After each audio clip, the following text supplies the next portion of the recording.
Heroes Like Us is a series intended at sharing comic book characters from various backgrounds and identities. We won't always get everything right, so feel free to make amendments and corrections in the comments. They're always appreciated.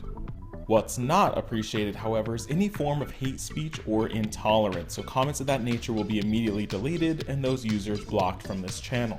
This is a place of education and celebration.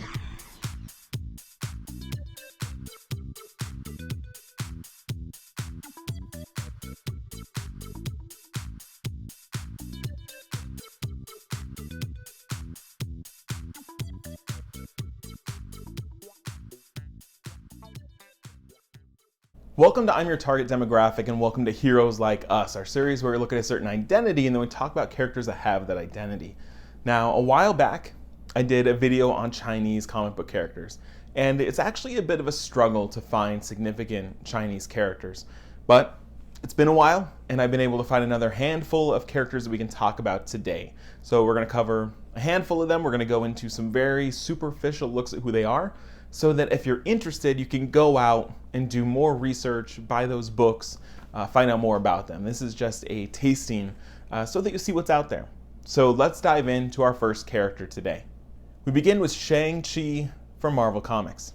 Now I want to start with the pronunciation of Shang-Chi. CHI is hotly debated as to the proper enunciation. Some people say it's Chi, Shi, Chai, Kai. There's a lot of variations. I'm going with Chi, Shang-Chi. I think is the right way to do it here. So Shang-Chi is an incredible martial artist and one of the best. He has fought some of Marvel's best martial artists to a standstill. The Iron Fist is usually one of the best martial artists in Marvel Comics, and Shang-Chi has fought him to a standstill, to a duel. They are equals. He originally came from China, where his father was kind of this criminal overlord, and Shang-Chi rose up to topple that empire before coming to America to kind of help do the same thing. So he's often fighting against organized crime, alongside other characters in the Defenders, or Heroes for Hire, so Luke Cage, Iron Fist, he's usually in that circle.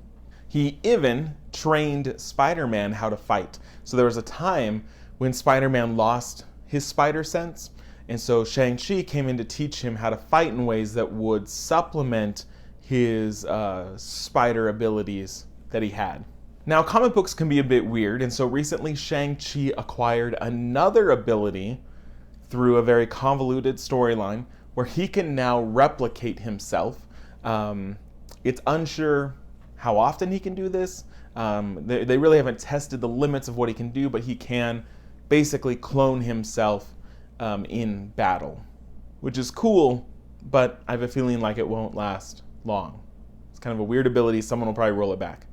Now, up next, we have a villain that I'm going to talk about because he is going to become very important soon, and that is the villain Mr. Negative, Martin Li.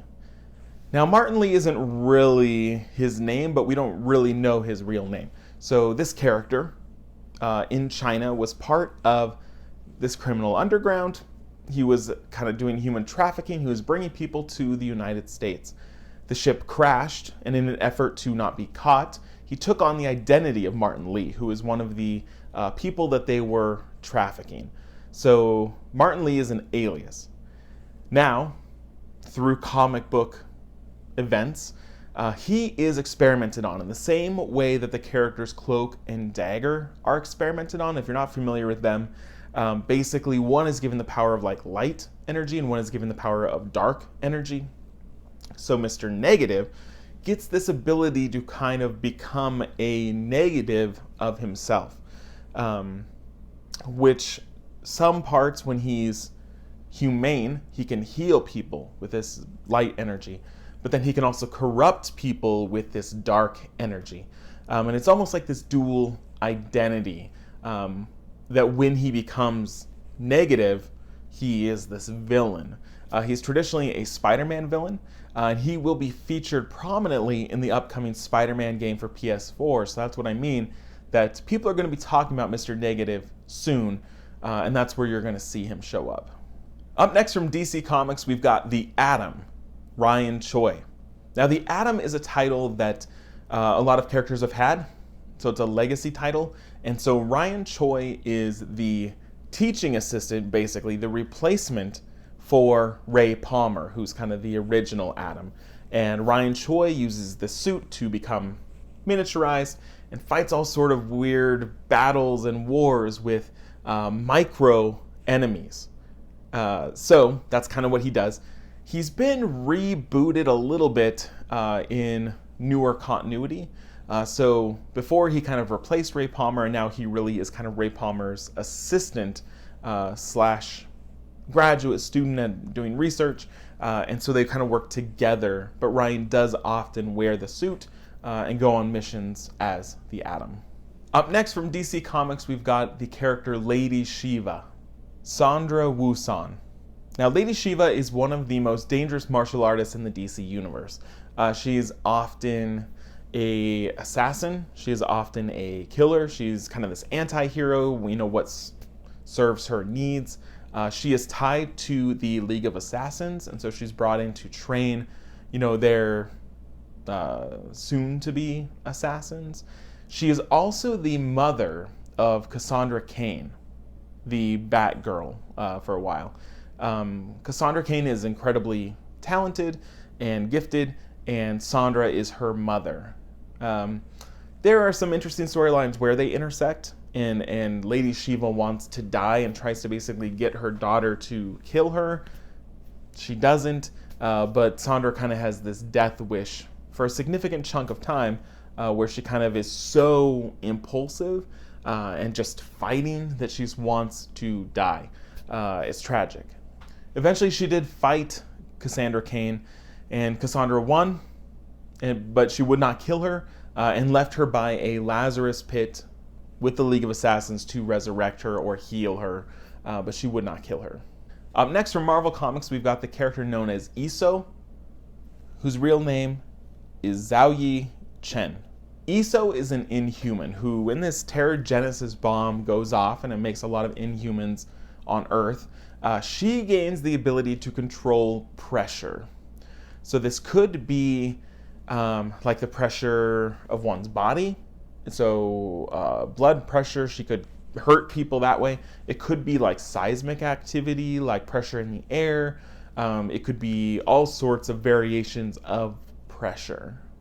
When she got this ability, she was in China, and the Chinese government tried to use her as a weapon to militarize her, but she escaped this and came to the United States, and she actually sought out the Inhumans to become part of them and to be trained and to be protected. Now, up last for this video is the character known as Pei. Pei is the Iron Fist, or she is the new Iron Fist. She grew up in Kun-lun and basically inherited the same abilities, that she can kind of focus this chi and use it as a way to fight. She is being trained by the Iron Fist, Danny Rand, who kind of takes her to the United States and kind of raises her as well as mentors and teaches her how to become an Iron Fist. Like other younger legacy characters that we follow throughout Marvel and DC, her stories often are balanced with action, but also real life, growing up struggles. And that's pretty much it.